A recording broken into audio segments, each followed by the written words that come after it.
आप सबका पता नहीं, मगर मैं तो ह्यूज फ़ैन हूँ टाइम ट्रैवल पर बेस्ड किसी भी मूवी या सीरीज़ का। और ऐसी सीरीज़ या मूवी मेरे वॉच लिस्ट में सबसे ऊपर मिलती है।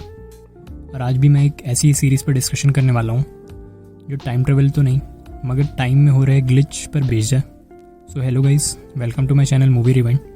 और आज हम जिस सीरीज़ की बात करने वाले हैं वो है Z5 की नई सीरीज़ 11/11।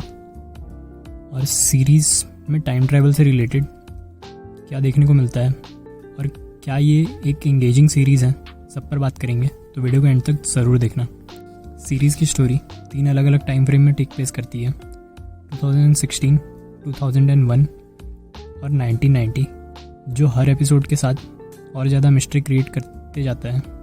जहाँ सीरीज़ का मेन कैरेक्टर युग आर्या, जो कि एक मर्डर केस को सॉल्व कर रहा होता है, जब उसके हाथ एक वॉकी टॉकी लगता है जिससे वो पास्ट के एक ऑफिसर से कांटेक्ट करके मर्डर को सॉल्व करता है, और जिसके बाद उसके हाथ स्ट्रिंग ऑफ मर्डर सॉल्व करने का एक तरीका लग जाता है।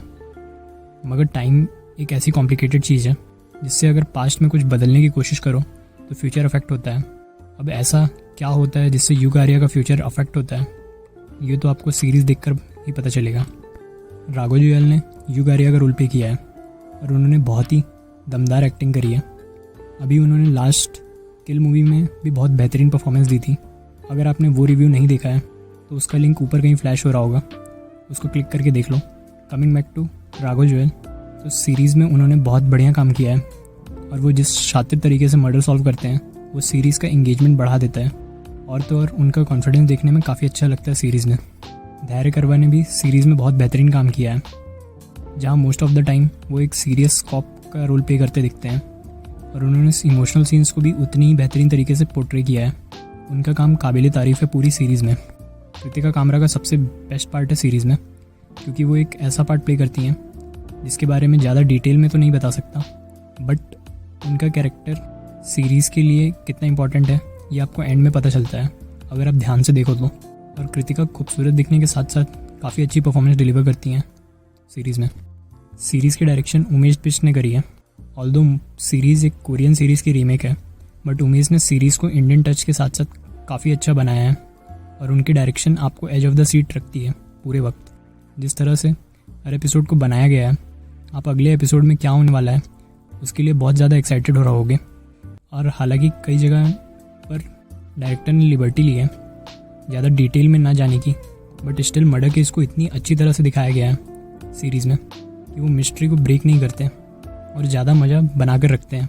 और तो और सीरीज़ का नाम 11/11 रखना एक अच्छा ऑप्शन था, बिकॉज इसका मतलब है एंजल्स आवर, और सीरीज़ में एंजल का काम कौन करता है ये तो एंड में ही पता चलता है। और सीरीज़ में एक प्रेजेंट से पास्ट का जो ट्रांजिशन देखने को मिलता है वो काफ़ी सही था, जिसके लिए आई मस्ट से डायरेक्टर का काम बहुत ही ज़्यादा बढ़िया है। उन्होंने पूरे सीरीज़ में वो टेंशन बिल्ड करके रखा है जो एक मर्डर मिस्ट्री सीरीज़ में होना चाहिए, और उसको भी इंगेजिंग बनाने का काम करता है सीरीज़ का बैकग्राउंड स्कोर, जो टेंशन बिल्डिंग में काफ़ी हेल्प करता है। ओवरऑल 11/11 एक science fictional murder mystery series है जो आपको पक्का इंगेज करेगी।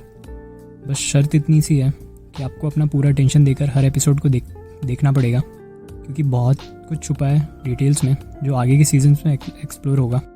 बाकी मेरी रेटिंग रहेगी इस सीज़न के लिए 4 आउट ऑफ 5 स्टार्स। और अगर आपको ऐसी कोई और मूवी देखनी है तो मैं सजेस्ट करूँगा नेटफ्लिक्स की मूवी द कॉल, उसे भी आप एक ट्राई ज़रूर दो। अगर आपने सीरीज़ देख लिया तो आप अपने ओपिनियन कमेंट में बताना मत भूलना, और जाने से पहले वीडियो को लाइक और चैनल को सब्सक्राइब कर देना। मिलते हैं आप सबसे किसी और वीडियो में, तब तक के लिए बाय बाय।